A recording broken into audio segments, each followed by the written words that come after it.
Hello, beautiful, amazing, wonderful human beings around the globe. It's Friday again, and it's time to share an amazing word of mouth story with you. Let's begin.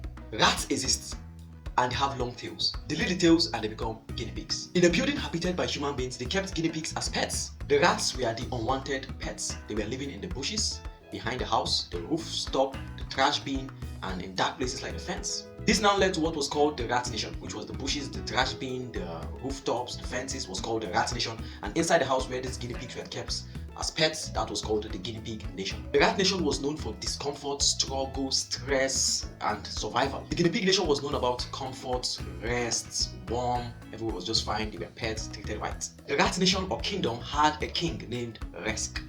R-E-X. Rex was a daredevil. He was proclaimed king because he was the very first rat to ever kill a snake. The Guinea Pig Nation also had their own king named Fat Pig. He was called Fat Pig because he was the fattest guinea pig amongst them all. He won all the eating competition, all the binge eating competition, and he farted so loudly and it stink. There was always limited resources with the Rat Nation, but the Guinea Pig Nation always had abundance because they were pets. The Rat King was very jealous and wanted some of that guinea pig lifestyle for him and his people. Anytime humans were not around, they came down from the ceiling above and from the bushes outside, jumped inside the house and waged war with these guinea pigs in order to steal food. Although the guinea pigs were very sluggish in fat, they had some very dangerous luxury toys. The war was quite a war. The rats called themselves soft skin and made jokes about the guinea pigs, calling them soft skin or pillow skin. The rats fought offense while the guinea pigs fought defense because they had nothing to benefit in defeating the Rat Nation but to benefit discomfort. They did not want to defeat the Rat Nation, they just defended themselves while the rats were fighting offense, trying to take as much as they can. The rats, on the other hand, bought the whole idea of conquering. If they had a way, they would conquer the guinea pigs and throw them out. But they had one problem, which was the humans. The humans kept these guinea pigs as pets, and if the humans go and return and don't see their guinea pig, they know that something is wrong. So the only problem they had, else they would just conquer these guinea pigs and throw them out. So just continued their regular raids on the guinea pigs and stole sufficient food that was enough for them as quickly as possible before the humans returned. Rex discovered something. He discovered just from their regular raids, his people were starting to become fat and look more like the guinea pigs. The more they did their raids in a very successful way, the more they became fat. And when they became fat, they had unsuccessful raids because they were no longer agile and ninja-like. Because now here's what happened. They were tiny, looking very, very hungry and all that. And they were very, very agile. When they go for their raids, they were very, very successful. Now the success of the raid led to them becoming fat because they now have abundance of food. And now when they are very fat, they go for their raid, the raids become unsuccessful. And after unsuccessful raid, they start becoming thin. And after they become thin, they now start having successful raids. It was like a cycle. Successful raid lead to them becoming fat. Then becoming fat lead to unsuccessful raid. Unsuccessful raid lead to them becoming slim. Then becoming slim lead to successful raid. It was like a cycle. They were going on and on every single time. Rex was very smart. King of the rats. He was a very smart guy. So he was studying this cycle. He was discovering this thing going on and on, slim, fat, good rate, unsuccessful rate. The thing was just going on and on. He was wondering to himself, is there a way that we can actually live in comfort, me and my people, without going through this cycle of doom? So he was thinking day and night, studying this guinea pig. How many are they living in comfort every now and then and they don't have to go through this doom cycle that we go through? After weeks and weeks of observation, observing the rats, just looking at them, wondering what makes this guy special, he discovered it. He discovered the idea. He saw that the only difference between his people, the Rat Nation, and the Guinea Pig Nation was that they had tails. The rats had tails. The guinea pig were like rats without tails. And it hit him. Rex, without any delay, decided to break the circle, or as they called it, the Fat Doom Curse. He summoned all the wise men across all the Rat Nation, the astrologers, the mathematicians, the doctors, everybody who was wise enough to actually help the matter and break this cycle they found themselves in. So Rex sent out the word. He told his town criers, tell everybody that is wise enough to actually break this cycle that we are in of fat leading to slim, slim leading to successful rate leading to unsuccessful rate. If anybody is wise enough, let them come and share their opinion 3 days from today. And the opinion will be heard, and if it makes sense, we'll apply it and break this course, because we can't continue living like this. We are slim, today we are fat, tomorrow we are successful, today we are unsuccessful, tomorrow we have to break that cycle. So God to every rat in the Rat Nation that if you are wise enough, show up and share your wisdom with the king. The king wants to have an audience with you, exclusive. But here's what happened.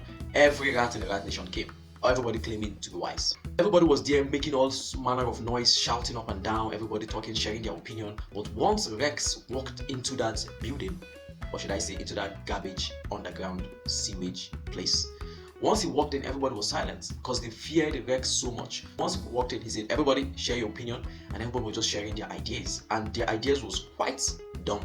to Rex. Rex said, it's fine, I've heard all of you, all wise men, or should I say all the whole nation of the rat people, because all of you gathered here, everybody claiming to be wise. Rex said, I already figured out the solution to the problem. They asked, what is the solution? Rex told them, he said, we all are going to cut off our tails, because the only difference between us and the guinea pig nation is that the guinea pig are rats without tails. So we have to cut our tails, go for one last successful raid, become fat, paint ourselves their colors, take those guinea pigs out and replace the guinea pigs with ourselves. That's the simple idea, no questions asked. Everybody was like, wow, cut off our tail, wouldn't that hurt? He said, isn't the pain of living in the circle of doom, isn't it hurting you enough? Everybody was like, wait, so we have to cut off our tails, is that the solution you are bringing? Yes, he said that's the solution. Fix the date, fix the time when they're supposed to do this recreation of themselves. That day came and everybody, the butcherman was there, they had this big knife they set up. You put your tail in, your tail is gone. You put your tail in, your tail is gone. You put your tail in, your tail is gone. You put your tail, and that's what they did to all the rats in the rats nation. So now they had no tail, but now they were looking thin and very, very tiny and looking very, very, as they call themselves, tough skin, not looking fat like guinea pigs. If they were to replace themselves with the guinea pig at this time, the humans will find out, because how manage it? One day we saw our guinea pigs looking fat, and the next day our guinea pigs are looking thin and slim. Here's what they did. They went for one last raid. This last raid was to gather enough food so that they can actually become fat and ensure that they will replace the guinea pigs after this one. So went for this raid, attacked these guinea pigs. The pig was noticing something. The guinea pigs noticed that, wait, these rats no longer have tails. Something is looking fishy here. Fought vigorously, fought with this guinea pig, gathering as much food as possible, gathering it. And after they gathered it, they jumped back into the ceiling from where they came from, and they started feeding, and everybody was becoming fat. Now they remember they had no tails, so they started becoming fat, eating, and in no longer time they looked like these guinea pigs. They were fat. Now they had a problem, because now they are fat and they have to take out those guinea pigs so that they could actually replace them. So what are they going to do? They had to think smart now, not have to fight and trying to claim their hard skin, because here's the plan. They have made themselves fat, they have cut off their tail. Now they have to just replace the guinea pig, take the guinea pigs out and come in the place of that guinea pigs, and the humans won't notice as the plan. That's what they did. They actually set a trap for the guinea pigs. They put a little mat that will cover them up in a little trap from the ceiling when humans were not around. Guinea pigs thought, what is this? And when the guinea pigs entered into this, they started kidnapping them little by little, because now they are fat, they cannot do their more exclusive, dangerous type of raid. They were trying to work smart now, because they are fat, they cannot actually stand the chance against the guinea pigs.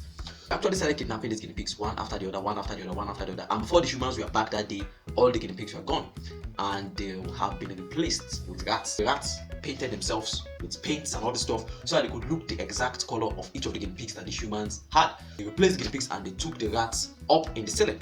Now they kept the rats tied, all of them, a bunch of them, and the rats were in the place of the guinea pigs. So when the humans came back, the humans didn't really notice, because now the guinea pigs are still there, but they were no longer guinea pigs, they were rats. These guinea pigs, or so-called rats, or should I say rats in guinea pig clothing, they were there enjoying the life. The humans were treating them fine, but now that day the rats has kept the guinea pigs still in the roof. They had a plan that at night they would dispose of the guinea pigs permanently.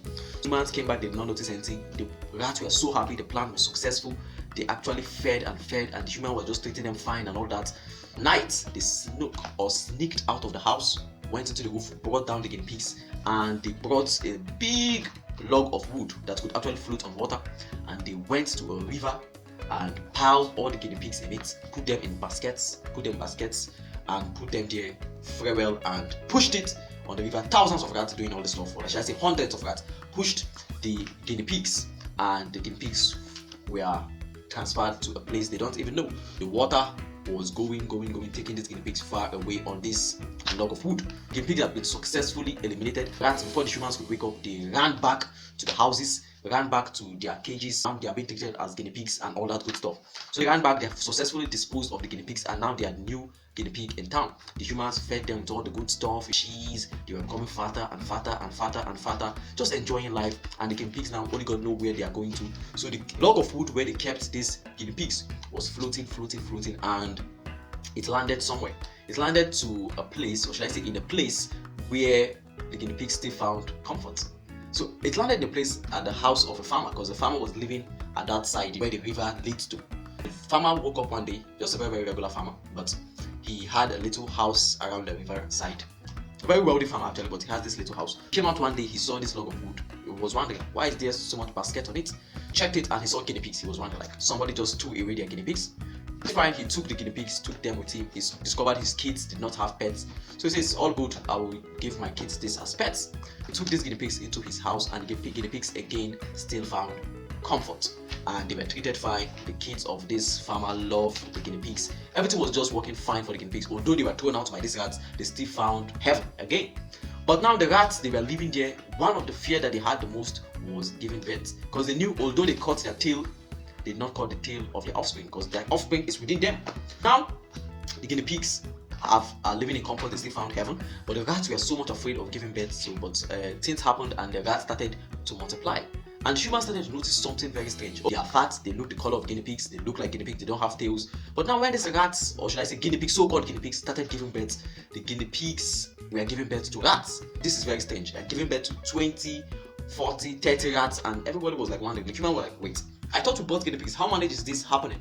They bulged up all the rats, piled them up in big sacks, took them to a laboratory, and in the lab the doctors checked to know how managed is a guinea pig giving birth to a rat. The doctors checked and they said, wow, Mr. Man, something happened here. These are not actually guinea pigs, they are rats. But we don't know how managed that all of them have their tails cut off.